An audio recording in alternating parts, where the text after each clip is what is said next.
Good morning guys. और पीछे काफ़ी ज़्यादा शोर आ रहा है और अभी मैं जा रहा हूँ जिम कॉर्बेट और सुबह सुबह का टाइम है।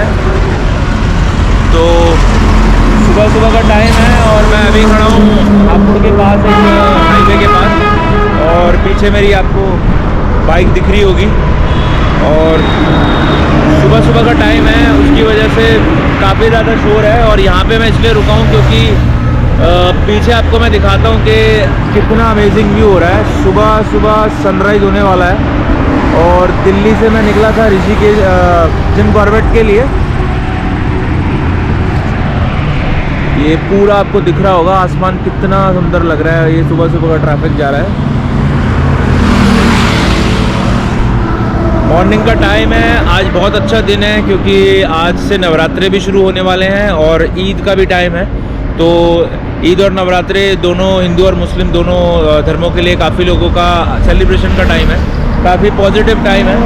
और सुबह रुकने की वजह से मुझे भी काफ़ी पॉजिटिव फील हो रहा है। मेरी हालत थोड़ी ख़राब है बालों की और सारी चीज़ों की, पर सुबह का राइडिंग का यही मज़ा है। सुबह 4:30 बजे मैं निकला था और यहाँ से अब मैं अपनी जर्नी जिम कॉर्बेट के लिए कवर करूँगा। आपको रूट समझाऊँगा, मैप समझाऊँगा कि किस तरीके का रहने वाला है। और यहाँ से अब अपनी जर्नी कंटिन्यू करते हैं आगे के लिए। ये मेरी बाइक खड़ी है,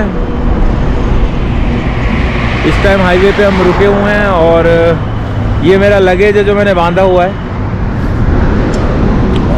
इसको जो मैंने बांधा है इसके लिए बंजी रोप यूज़ की गई है। ये बंजी रोप्स हैं जो आपको कहीं पे भी अमेज़ॉन वगैरह पे भी मिल जाएंगी। ये मेरा हेलमेट है, इसके अंदर ये गोप्रो का माउंट है। ये मेरा 2 बैग्स हैं और अब मैं यहाँ से आगे निकलूँगा और आगे की जर्नी कवर करते हैं। आगे देखते हैं क्या क्या नसीब होता है आने को। सो गाइस, अब फाइनली मैं यहाँ से निकलूँगा और जल्दी मुझे सुबह 9 से 10 बजे के आसपास मैं एक्सपेक्ट कर रहा हूँ कि मुझे कॉर्बेट पहुँचना है, क्योंकि ज़्यादा लेट हो गया तो गर्मी भी थोड़ी बढ़ेगी और मैं अपना दिन भी वेस्ट नहीं करना चाहता। सुबह जो है आसपास आपको दिख रहा होगा इतना ब्यूटीफुल सनराइज़ हो रहा है और अभी सुबह के 6 साढ़े 6 बजे का टाइम है। यहाँ से आगे मैं अपनी जर्नी कंटिन्यू करूँगा और आप लोगों के साथ ये जो आप मैप देख रहे होंगे ये दिल्ली से जिम कॉर्बेट का मैप है। और इसमें जो रूट है ये रूट आप लोग भी फॉलो करें जाने के लिए। जनरली आप गूगल मैप पे नैनीताल भी डाल सकते हैं और नैनीताल वाला रूट डायरेक्ट पकड़ सकते हैं, जिसमें जिम कॉर्बेट म्यूज़ियम आएगा। उससे जस्ट आपको एक लेफ़्ट लेना है और फिर थोड़ा आगे जाके आप जिम कॉर्बेट पहुंच जाएंगे। ये जो रूट है ये सबसे अच्छा रूट है और काफ़ी अच्छा बना हुआ है। सारा नेशनल हाईवे का रूट है, काफ़ी बना हुआ ढंग से अच्छा रोड है। बाकी जो रूट्स हैं वो काफ़ी अंदर जाके हैं, तो आपसे रिक्वेस्ट करूँगा कि अगर आप जैसे अगर सेफ्टी के पर्पज़ से भी बोलूँगा कि ये रोड बहुत अच्छा है, तो आपको जो मैप पे मैं रास्ता दिखा रहा हूँ, आप जब भी दिल्ली से कॉर्बेट जाते हैं इस मैप को सेव कर सकते हैं और कोशिश कीजिए आप इसी रूट को पकड़ के जाएँ, क्योंकि मैं इस रूट पर काफ़ी सालों से ट्रैवल कर रहा हूँ। और आज जो है इसी रास्ते से मैं दोबारा जिम कॉर्बेट जा रहा हूँ। मुरादाबाद अभी आने वाला है, मुरादाबाद से फिर मैं आगे काशीपुर होता हुआ सीधा जिम कॉर्बेट के लिए निकलूँगा और वहाँ पे आज मेरा पूरा दिन रहेगा, पूरा दिन स्पेंड होगा। सुबह मैंने नाश्ता किया, सुबह बहुत अच्छा मूड और बहुत अच्छी पॉजिटिविटी के साथ मैं घर से निकला।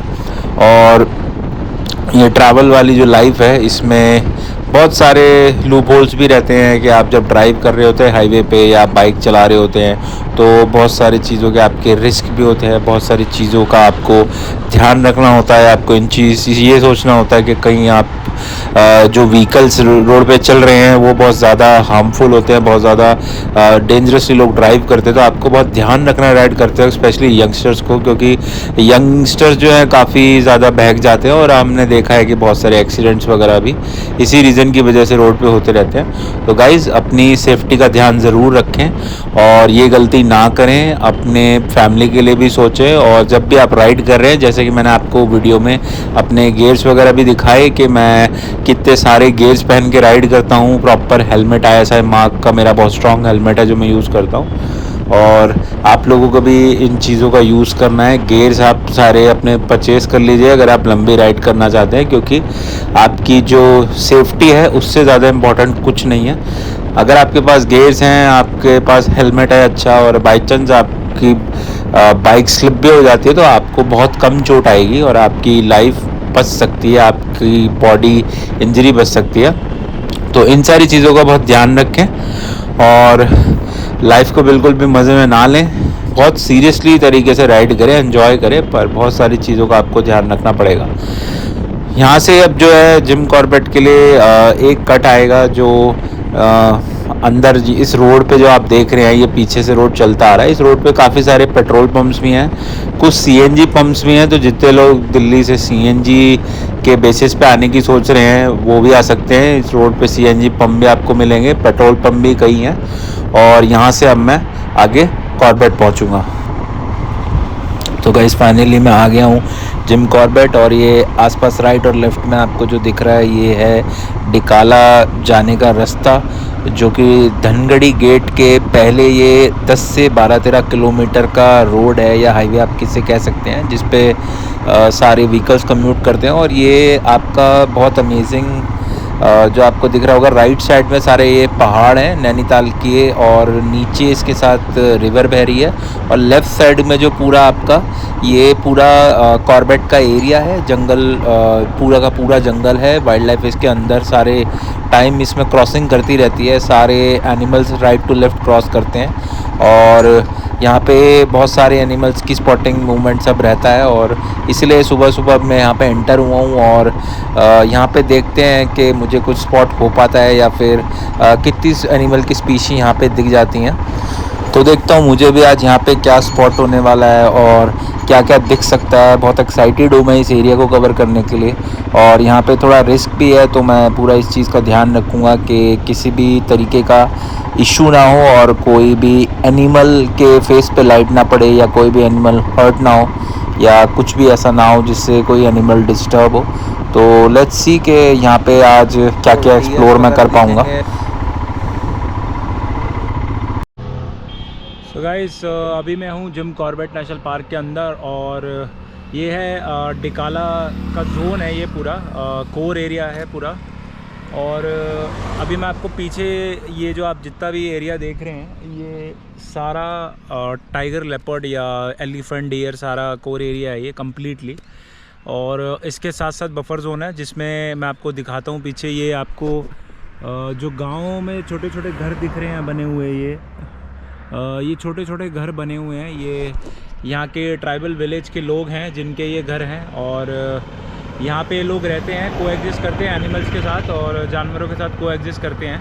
तो इस एरिया पे जो मोस्टली जो एक्टिविटी रहती है टाइगर की और लेपर्ड की सबसे ज़्यादा यहाँ पे मूवमेंट रहती है। और इसका रीज़न है कि इसके ऑपोजिट साइड एक रिवर है, कोसी रिवर, जिसमें इस इधर से जितने भी जानवर रहते हैं लेपर्ड, टाइगर, एलिफेंट, उनकी मूवमेंट इस रोड के कॉर्नर से हाईवे क्रॉस करती हुई उस साइड जाके आपकी रिवर में वो पानी पीने जाते हैं, और इसलिए उनका आना जाना लगा रहता है। यहाँ पे काफ़ी सारे टाइगर्स अटैक भी हुए हैं, लेपर्ड अटैक्स हुए हैं, और फॉरेस्ट लॉज लगे हुए हैं यहाँ पे। और आपको यहाँ पे पैदल चलना अलाउड नहीं है, आपको यहाँ पे ज़्यादा देर रुकना अलाउड नहीं है फॉरेस्ट लॉज की वजह से। यहाँ पे सिर्फ लोकल विलेजर्स हैं और लोकल लोग हैं जो यहाँ पे चल सकते हैं, घूम सकते हैं। अंदर कोर एरिया में भी कभी कभार वो भेड़ बकरियों को अपना चराने या किसी काम के लिए ले जाते हैं। उसके अलावा आप यहाँ पे ज़्यादा मूवमेंट नहीं कर सकते। अगर आप पकड़े जाते हैं तो फॉरेस्ट लॉज में आपको फ़ाइन भी होगा, आपके खिलाफ FIR भी हो सकती है। और जितना भी आपको मैंने कोर एरिया दिखाया है ये पूरा कोर एरिया टाइगर एरिया है। इसके साथ जब हम आगे जाते हैं तो आपका एक डिकाला का गेट पड़ता है, और डिकाला जो है वो यहाँ की सबसे बड़ा जोन है कॉर्बेट का, जो जिसमें काल की मूवी की भी शूटिंग हुई है और बहुत लोग उसको इसी वजह से भी जानते हैं। और जो सबसे ज़्यादा टाइगर जो हैं आपके डिकाला जोन में एग्जिस्ट करते हैं, और वहाँ की बहुत खूबसूरत वाइल्ड लाइफ है जो मैं आपके साथ कल शेयर करूँगा, आपको दिखाऊँगा, अंदर की वाइल्ड लाइफ भी दिखाऊँगा। अभी बाहर मैं एक्सप्लोरेशन कर रहा हूँ, और शाम को अभी मैं यहाँ पे मूवमेंट करूँगा हाईवे पे जितना हो सके। अगर जितने भी शाम को एनिमल्स दिख पाए मैं आपके साथ ज़रूर शेयर करूँगा। और अब आगे इस व्लॉग को कंटिन्यू करता हूँ। भाई आज मैं रुकने वाला हूँ कॉर्बेट के अंदर, और कॉर्बेट के का जो फॉरेस्ट हाउस है वहाँ पे मैं स्टे करूँगा। और वहाँ पे आज मैं आप लोगों को दिखाऊंगा भी डिकाला का जो पूरा जोन है वो अंदर से कैसा दिखता है। वहाँ पे फॉरेस्ट के हाउसेस भी हैं, आप लोग भी वहाँ पे स्टे कर सकते हैं। तो आपको भी पूरा समझाऊंगा कि आप स्टे करना चाहते हैं कैसे कर सकते हैं। अभी मैं आ गया हूँ धनगढ़ी के गेट पे। जो डिकाला का पूरा जोन है वो धनगढ़ी का इसका गेट है, जो काफ़ी ज़्यादा फेमस है लोगों के बीच में। और अब यहाँ से अंदर जाके मैं आज स्टे करने का जो मेरा प्रोसीजर है वो इसके अंदर रहेगा। बहुत ही अमेजिंग एक्सपीरियंस रहने वाला है, बहुत ही ज़्यादा मतलब एक अलग एक्सपीरियंस है। आप लोग भी अगर कॉर्बेट आते हैं, कॉर्बेट के बारे में कुछ भी पूछना चाहते हैं, आप मुझे डीएम कर सकते हैं। या फिर आप कॉर्बेट आते हैं तो आप लोगों से ज़रूर रिक्वेस्ट करूँगा कि एक बार कॉर्बेट के अंदर ज़रूर स्टे करें, क्योंकि कॉर्बेट के अंदर जो स्टे करने का एक्सपीरियंस है वो बिल्कुल ही अलग है। और आप उस चीज़ को किसी भी चीज़ से कंपेयर नहीं कर सकते। कॉर्बेट एक अपने आप में एक अलग ही दुनिया है। आप यहाँ पे देखेंगे कि ये अनटच्ड वाइल्ड लाइफ और अनटच्ड नेचर एरिया है, जिसमें आप अंदर जाएंगे तो आपको एक पानी की बोतल भी अगर आप बाहर फेंक देते हैं तो आपको बहुत बड़ा फ़ाइन हो जाएगा। इसलिए इस जोन में किसी भी तरीके से आप कूड़ा नहीं फेंक सकते, आप कोई कचरा नहीं कर सकते, आप किसी एनिमल की तरफ कोई अपनी, अगर आप सुबह की सफारी में जा रहे हैं, लाइट है तो आप किसी एनिमल की आंखों पे टॉर्च नहीं मार सकते। इन सब चीज़ों के लिए आपको हैवी फ़ाइन देना पड़ता है। इनफैक्ट ड्राइवर्स के लाइसेंस भी कैंसिल हो जाते हैं, वो महीनों तक के लिए सस्पेंड हो जाते हैं।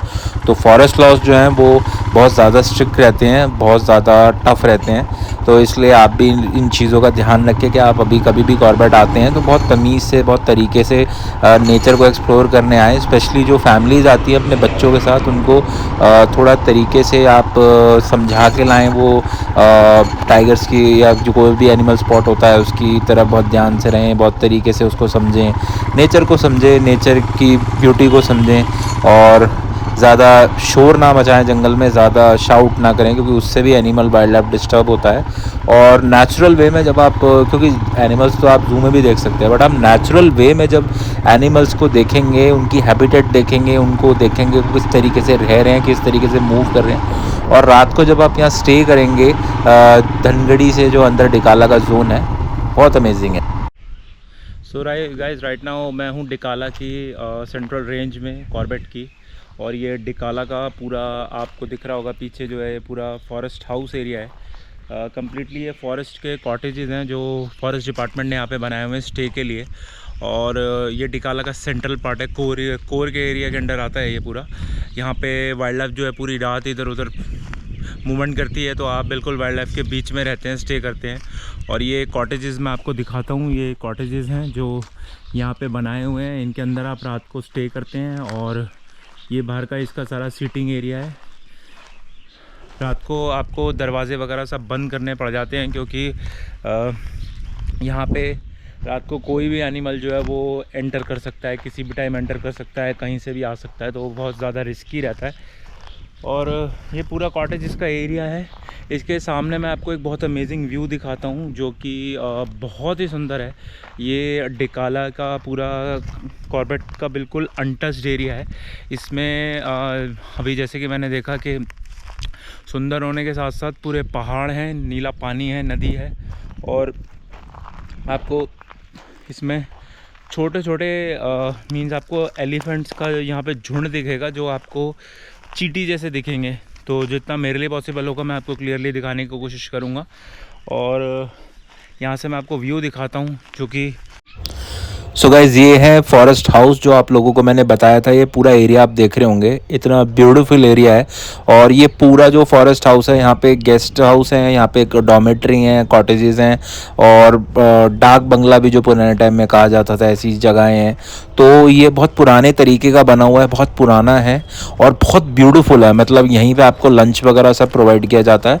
और इसके सामने बिल्कुल डिकाला का पूरा कॉर्बेट का जोन है और पूरा नेचुरल हैबिटेट है। सामने आपको बहुत सुंदर दिखेगा। और ये आप जो देख रहे होंगे वीडियो में, ये आपके कॉर्बेट के हाउसेज हैं, यहाँ पे अंदर आप स्टे करते हैं।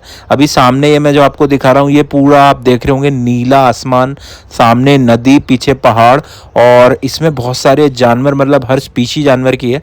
बट दूर से आपको यहाँ से हाथियों का और एलिफेंट्स का एक झुंड दिखेगा, जो मैं आपको दिखाता हूँ। और ये सारे हाथी आपको छोटे छोटे चींटी जितने हाथी दिखेंगे, ये इतनी दूर हैं। और जूम करके मैं आपको ये दिखा रहा हूँ, जो बहुत ही ज़्यादा ब्यूटीफुल लग रहे हैं। थोड़े हाथी जो है मेरे डॉर्मेट्री के जो ये फॉरेस्ट हाउस है, और ये देख रहे होंगे पास में खड़े हुए थे, ये ट्रैवल करते करते चलते चलते यहाँ नियर बाय भी आ जाते हैं। और ये जो शेड आप देख रहे हैं इसके पास ये एक फेंसिंग है जो फॉरेस्ट हाउस की तरफ की गई है, ताकि एनिमल जो है अंदर अटैक ना कर दें। और मोस्टली एनिमल्स रात को अंदर आ भी जाते हैं, इसको जंप करके बहुत सारे टाइगर्स या फिर डियर्स या एलिफेंट इसको कभी तोड़ ताड़ भी देते हैं। तो ये एरिया जो है बिल्कुल कोर एरिया के अंदर है। और यहाँ पे से अब मैं बाहर निकलूँगा, और आप गाइस शाम का टाइम है और मैं निकल गया हूँ अपनी बाइक को लेके। अभी का जो टाइम है ये मैंने आप लोगों को बताया था कि मोस्टली इस टाइम एनिमल्स जो रहते हैं वो एक्टिव हो जाते हैं। जंगल का जो कानून रहता है गाइस इस हिसाब से रहता है कि एनिमल्स जो रहते हैं वो शाम को बहुत ज़्यादा एक्टिव हो जाते हैं, पूरी रात एक्टिव होते हैं, सुबह तक एक्टिव रहते हैं, और उसके बाद दिन में जाकर सोते हैं। जो कि बहुत सारी स्पीशी उल्टा भी करती है, जो सुबह उठती है सुबह एक्टिव होती है, बट काफ़ी सारी स्पीशी जो रहती है वो रात को काफ़ी एक्टिव हो जाती है, जिसमें आपका टाइगर, लेपर्ड और जितने भी आपके लायन, जितनी भी कैट स्पीशी हैं स्पेशली, ये आपकी शाम को एक्टिव होंगी और पूरी रात हंट करेंगे, पूरी रात घूमेंगी, पूरी रात आपको एक्सप्लोर करती दिखेंगी। और डियर्स भी शाम को काफ़ी एक्टिव हो जाते हैं, एलिफेंट्स भी एक्टिव हो जाते हैं, ये आपको दिखेंगे आसपास बहुत ज़्यादा ट्रैवल करते हुए, बहुत ज़्यादा एक्सप्लोर करते होंगे। राइट में गाइस आपको जो दिख रहा होगा, मैं भी इस चीज़ को देख के हैरान था, पर ये उत्तराखंड की फॉरेस्ट फायर है, या आपके जो उत्तराखंड के जंगलों में, ऊपर कॉर्बेट के जंगलों में नैनीताल साइड आग लगी हुई है पहाड़ों में, ये फॉरेस्ट के अंदर आग लगी है और इसके बारे में बहुत ज़्यादा चर्चा हो रही है, बहुत ज़्यादा न्यूज़ में आ रहा है। यहाँ मैं जहाँ राइड कर रहा हूँ यहाँ से मुझे फॉरेस्ट की जो फायर थी वो पूरी सामने पहाड़ों पे क्लियरली आग लगी हुई दिख रही थी। तो बहुत ही मीन्स दुखद बात है कि इसका क्या रीज़न हो सकता है, किस भी रीज़न से ये फॉरेस्ट फायर हुई है।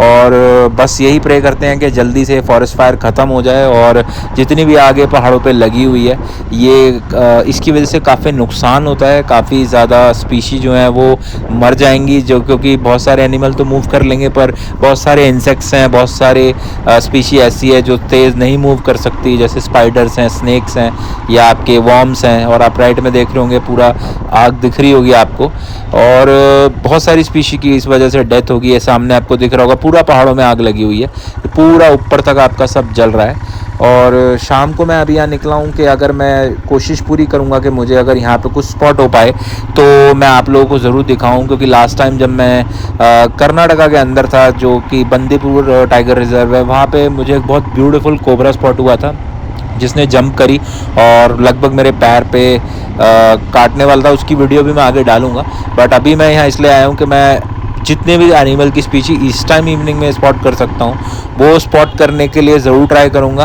और यहाँ से मेरी जर्नी भी आज ख़त्म होगी कॉर्बेट की, पूरा कॉर्बेट एक्सप्लोर कर लिया, आप लोगों के साथ सारा एक्सपीरियंस शेयर करा, तो कॉर्बेट की जर्नी भी ख़त्म हो गई। यहाँ से मैं दिल्ली भी आगे निकलूँगा, और ये लेफ़्ट में आपको दिख रहा होगा पूरी कॉर्बेट की पूरी फॉरेस्ट फायर लगी हुई है, और इसकी वजह से काफ़ी ज़्यादा पॉल्यूशन, धुआं भी हो गया है। और ये एक येलो कलर की लाइन दिख रही है, और सामने आग जलती हुई आपको दिख रही होगी, और इसमें इंडियन एयरफोर्स और आर्मी भी पूरा लगी हुई है इसको बुझाने में और जल्द से जल्द इसका रिलीफ के लिए।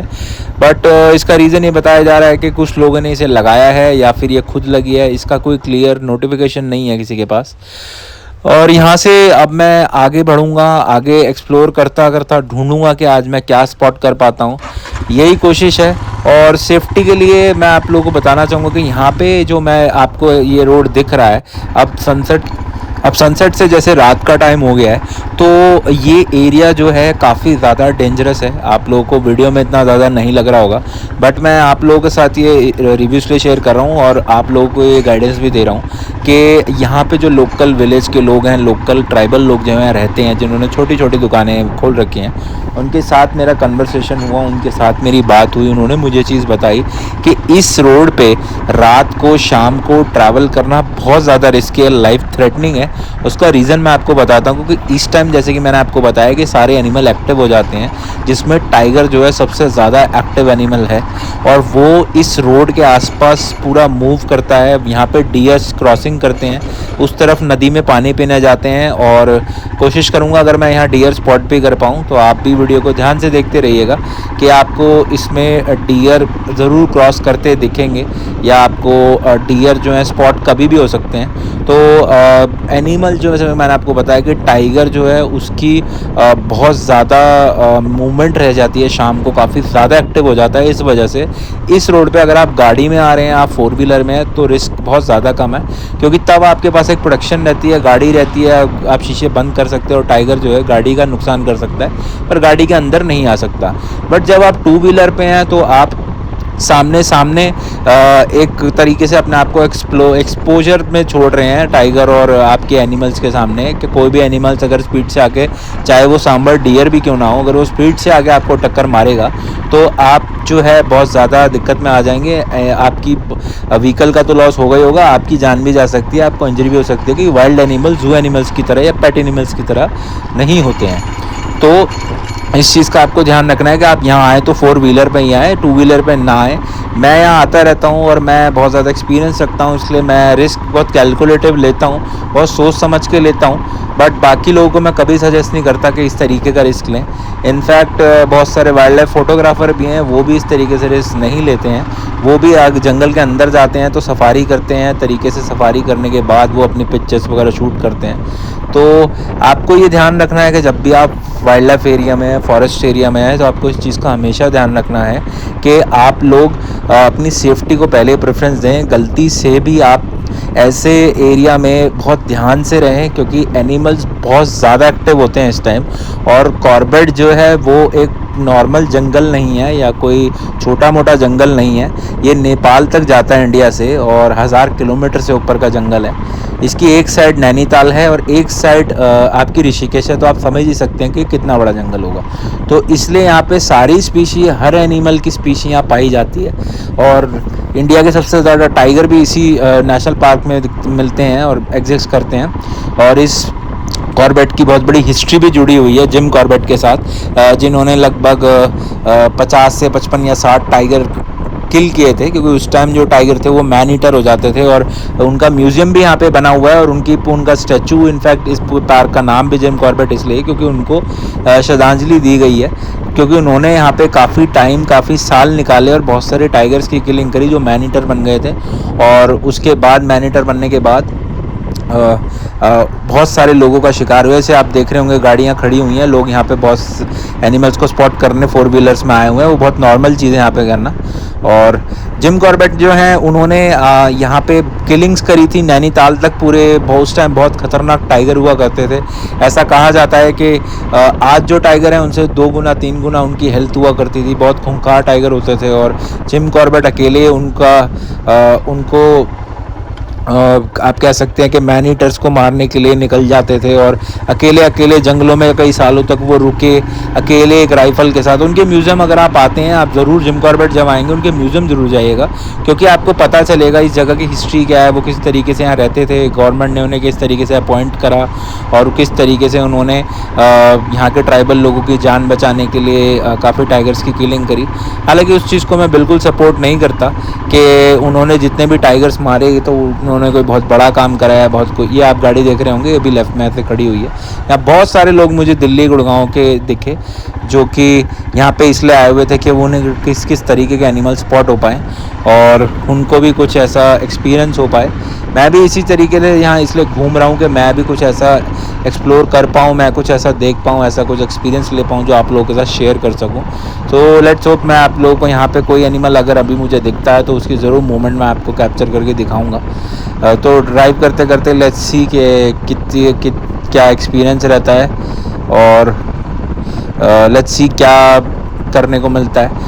तो यही एक्सपीरियंस था, यही चीज़ें मुझे आपके साथ शेयर करनी थी, जिम कॉर्बेट के बारे में बताना था। और यहाँ आप आते हैं तो ऑनलाइन बुकिंग कर सकते हैं जिम कॉर्बेट की, ध्यान रखिएगा।